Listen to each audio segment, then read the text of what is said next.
Welcome to Dodgers Daily. I'm Casey Porter. I'm so glad you decided to tune in. We have a great show for you today as our MLB Pipeline Dodgers Top 30 Prospect Series continues on. Today it's all about infielder Michael Busch and his elite hit tool. But before we get into that too much, fans, just a reminder, if you like this video and if you like this kind of content, go ahead and click the like button. Go ahead and leave a comment. Tell all your friends about Dodgers Daily. Don't just subscribe.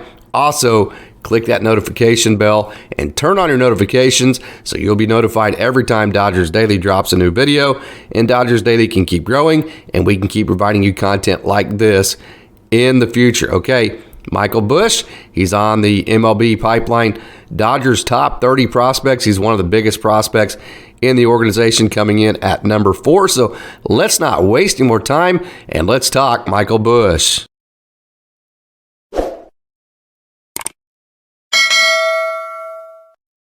Okay, so the first thing I wanted to show you is Michael Busch. This is him at quarterback, and I wanted to show him playing football. There you see his arm strength from a football perspective at quarterback, and here you're getting ready to see the athletic ability. Watch him take off in this cross-country jaunt. Very good athlete. You know, the question is the transition from first base to second base. Is he a good enough athlete to play up the middle? I think I want to show you this just so you can get a perspective of the type of athlete he is. He also played hockey in high school, so he's a very good athlete. Good touch on that pass, good arm strength. So absolutely no doubt about it, Michael Busch is easily a good enough athlete to play up the middle. Here is the first thing I wanted to show you offensively, and I'm going to back that up just a touch so you can see that one more time. It's going a little bit fast. Okay, look how that pitch is on the outer half of the plate. So guess where Michael Busch hits his pitch? You guessed it, the left field. What I'm getting ready to show you is one of the reasons why Michael Busch has such an elite hit tool, and that is that he hits the ball absolutely where it's pitched. He does as good of a job as that as anybody I've seen. That pitch is center cut. Guess where he hits it? You guessed it, right back up the middle. Again, Michael Busch, one of the best hitters I have seen at any level of just letting the ball get deep and hitting the ball exactly where it's pitched. We're going to see one more here, high and tight. Guess where this ball goes? If you guessed right field, you would have guessed correctly. Again, 3 instances there where Michael Busch shows that he hits the ball where it's pitched. So here's some defense from him moving way to his right. The question is he athletic enough to play up the middle? That play right there shows you, just how athletic he is. And then that play there just goes to show you, I want to back that up just a touch so I can make a point out of this.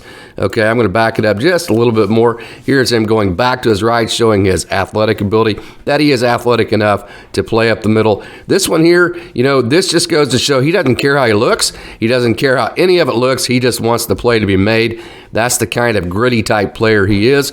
I wanted to show you this one too because, and let me back that up just a touch. This is going kind of fast, but I wanted to show you this. Watch, his timing's not good, okay? And in the major leagues, I'm going to back this up one more time. In the major leagues, a hitter's timing is only going to be exactly perfect about 5% of the time. So the question is, how is a hitter going to hit when his timing is not perfect? So I wanted to show you how Michael Busch is able to make great contact, hard contact, even when his timing is not perfect. But what happens when his timing is perfect? Right there, this dude can absolutely hit bombs. He can hit the ball a long ways. Now, he is not a power hitter. I do know that he hit 32 home runs, so it would appear that way, and he struck out some, but he is not a guy that goes up there trying to hit home runs. He's a guy that goes up trying to hit that ball right there. He tries to hit line drives. He just simply tries to hit the ball as hard as he can, and 32 different times he had a launch angle come off the bat that was high enough to where when he made hard contact, he was able to actually get it up in the air. He is so good at using the middle of the field. I'll get into that here in just a minute. But he's not a power hitter per se in the sense that he's trying to lift the ball and trying to hit fly balls to hit home runs. He is a line drive hitter that, 25 to 30 times a year. Last year, 32 times. It's going to get up in the air enough to be a home run, but he is definitely a line drive hitter first. Okay, you saw that hit up the middle.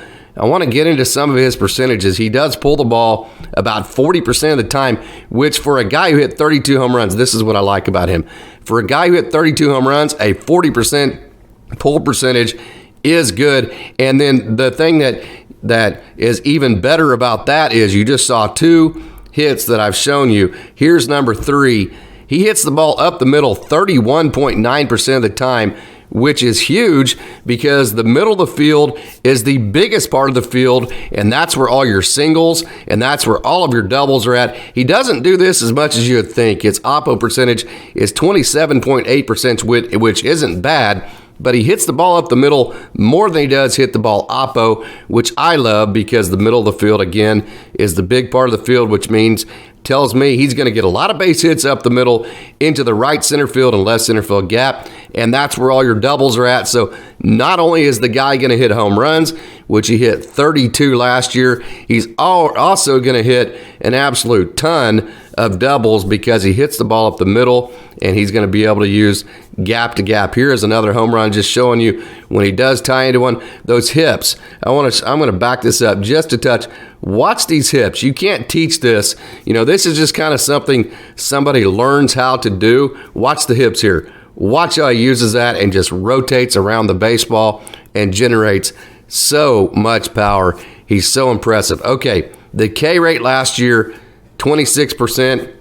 I think he would be the first to tell you that he would like to get that, and he's totally capable. See, there you go. Here's him using the middle of the field again. This is exactly what I'm talking about. That ball had to carry to get out, but that's going to be a double in a lot of parks. He's going to hit a ton of doubles gap to gap because he uses the middle of the field so well. Again, 31.9%. Okay, I was saying strikeout percentage, 26%, which I think he'd be the first one to tell you he'd like to get that down, probably around 20, 21, 22%, which he's totally capable of.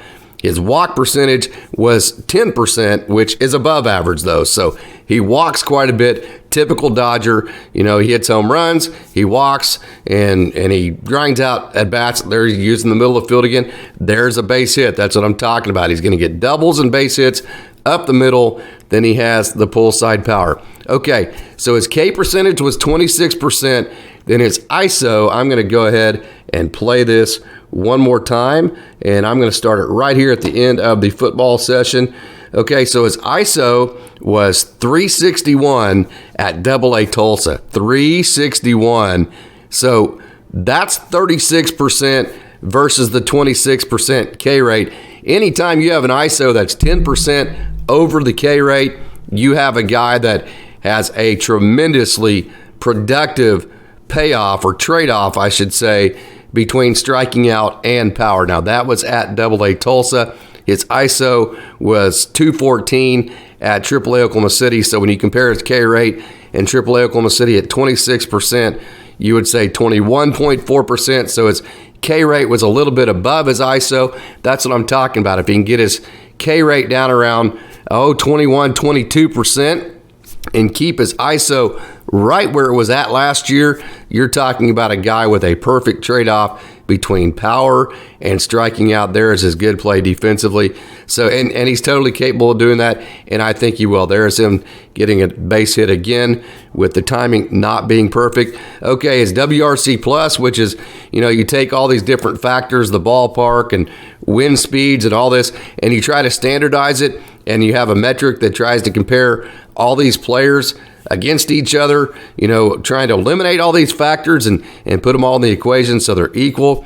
His WRC in Tulsa was 176, which I can't even tell, the excellent is like 105, okay? And his WRC plus in Tulsa was 176. So when he was in AA Tulsa, he was just literally just unconscious. He was unreal. His ISO was 10 points higher than his K percentage. His WRC plus was just outrageous. Okay, in Oklahoma City, his WRC plus, again, which is a comparison against all the other players, takes all the factors into the equation, was 102, which is right at the excellent level. So again, very productive baseball player. He's at the excellent level in any category. He hit 274 for the year. His OPS was 881. He had 108 RBIs and 32 home runs. So this dude absolutely did damage. His home run, okay, here's one too. All right, his home run, first of all, his fly ball rate was 41.1%. So he did hit a lot of fly balls. Okay, and that's a good thing for him last year, and I'm going to tell you why. The league average of fly balls is 35%. So he hit, 6% more fly balls than the league average. So he hit more fly balls than the league average, but check this out. His home run to fly ball rate was 36.7%. Okay, excellent. An excellent home run to fly ball rate for a power hitter at the major league level, check this out, is 20%. His home run to fly ball rate was 36.7, and he hit 6% more fly balls than the league average. That's why he hit 32 home runs. That's why he had such great power last year. And also, he hit 274 with an OPS of 881, 108 RBIs. So this young man, he can hit for average. He hit the 274, and then his home run for fly ball rate is off the charts excellent. It's way above league average. And when you combine that with the fact that he hit more fly balls than league average, and at Tulsa, his ISO was higher than his K percentage. His WRC plus is in the excellent category. And if you watched his defense, you watched him play football, you saw him go to his right and be athletic enough to make a good play to his right. You saw him play quarterback, and you saw him run through defenses. He played hockey in high school. And the thing about being a quarterback, and he was also an all-state shortstop in high school as well in Minnesota. So he's an all-state shortstop. He played hockey, and he was the quarterback on the football team. So not only was he a great athlete, he also was a leader, and I can tell you this right now, he absolutely is a leader. Now, he's not that rah-rah type leader, but he is a guy that leads by example, and his teammates just absolutely love Michael Busch. So there is just nothing not to like about him. And, okay, so the way that we're going to finish this is we go back to his football days. There's the arm strength there. I got a chance to talk to Tom Holliday, who I grew up in Stillwater, Oklahoma. Tom Holliday was the head coach at Oklahoma State, which is in Stillwater for many, many years. His son right now, Josh Holliday, is the head coach there. Okay, so why am I saying this? Tom Holliday actually coached Michael Busch in the Cape Cod League, him and Randy Whistler, who played at Oklahoma State as well. And those two are the guys that are credited with moving Michael Busch from first base to second base while he is at North Carolina. Again, Tom Holliday, matter of fact, Tom Holliday's grandson, Jackson Holliday, was the #1 draft pick in this last summer's draft. So Tom Holliday, head coach for many years. His son's the head coach right now. Matt Holliday is his son. Yes, the all-star Matt Holliday is Tom Holliday's son.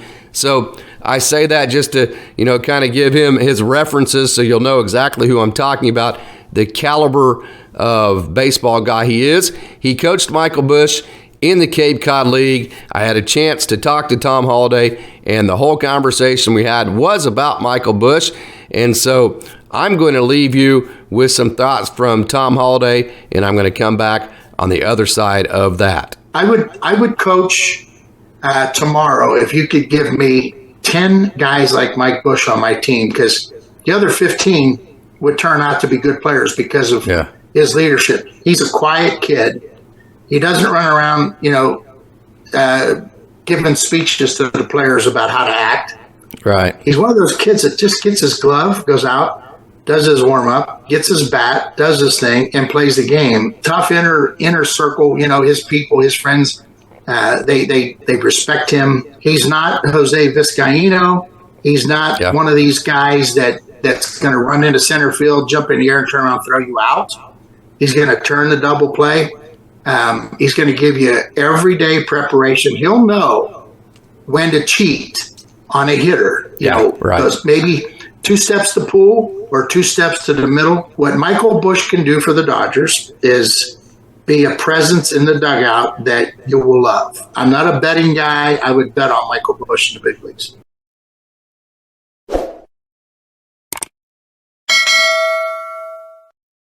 So there you have it. There's our feature on Michael Busch. I hope that you know a little bit more about him, and I hope you're even as impressed as I am with him, because this dude, I'm telling you, like I've said, I've seen him many, many times. I am so impressed with Michael Busch.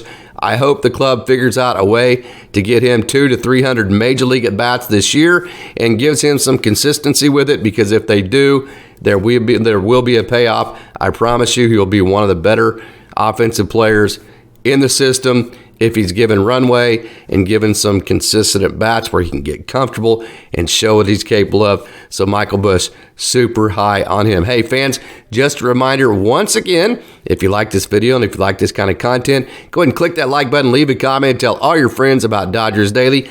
Don't just subscribe.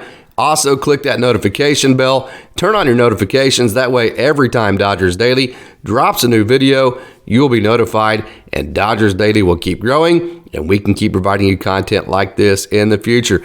Okay, can't wait to bring our next two MLB Pipeline Dodgers Top 30 Prospect features tomorrow. I hope that you tune in. I hope you check them out. We will be releasing 2 a day, one at 5 o'clock Pacific, and then the next one at 5:15 Pacific, each day until we have all of the Dodgers top 30 prospects according to the MLB Pipeline covered and done on their features. So, hey, I want to thank you for tuning in. As always, say, go Dodgers.